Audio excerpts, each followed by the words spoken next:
ಆದರೆ ಇವತ್ತು final notification ಆಗ್ಬಿಟ್ಟಿದೆ. ಫೈನಲ್ ನೋಟಿಫಿಕೇಶನ್ ಆಗ್ಬಿಟ್ಟಿದೆ. ಅದರಿಂದ ಸ್ವಲ್ಪ ಲೀಗಲ್ ಆಗಿ ಇಶ್ಯೂಸ್ಗಳಿದ್ದಾವೆ. ನಾನು ಅದಕ್ಕೆ ಹೋರಾಟಗಾರರಿಗೆ 10 ದಿನ ಸಮಯ ಬೇಕು ನನಗೆ ಅಂತ ಹೇಳಿದ್ದೀನಿ. ಸರ್ಕಾರಕ್ಕೆ 10 ದಿನ ಸಮಯ ಬೇಕು.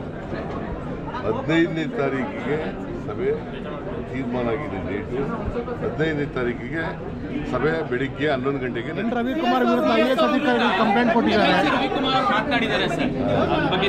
ಅದು ಕಾನೂನು ಇಲಾಖೆ ಪೊಲೀಸ್ನವ್ರು ನೋಡ್ತಾರೆ. ಆದರೆ ಇವತ್ತು ಫೈನಲ್ ನೋಟಿಫಿಕೇಶನ್ ಆಗ್ಬಿಟ್ಟಿದೆ. ಫೈನಲ್ ನೋಟಿಫಿಕೇಶನ್ ಆಗ್ಬಿಟ್ಟಿದೆ.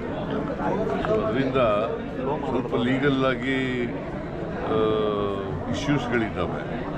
ನಾನು ಅದಕ್ಕೆ ಹೋರಾಟಗಾರರಿಗೆ 10 ದಿನ ಸಮಯ ಬೇಕು ನನಗೆ ಅಂತ ಹೇಳಿದ್ದೀನಿ. ಸರ್ಕಾರಕ್ಕೆ 10 ದಿನ ಸಮಯ ಬೇಕು.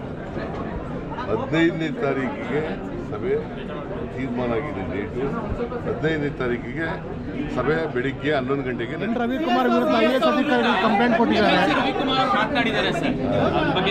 ಅದು ಕಾನೂನು ಇಲಾಖೆ ಪೊಲೀಸ್ನವ್ರು ನೋಡ್ತಾರೆ. ಐಎಎಸ್ ಅಧಿಕಾರಿ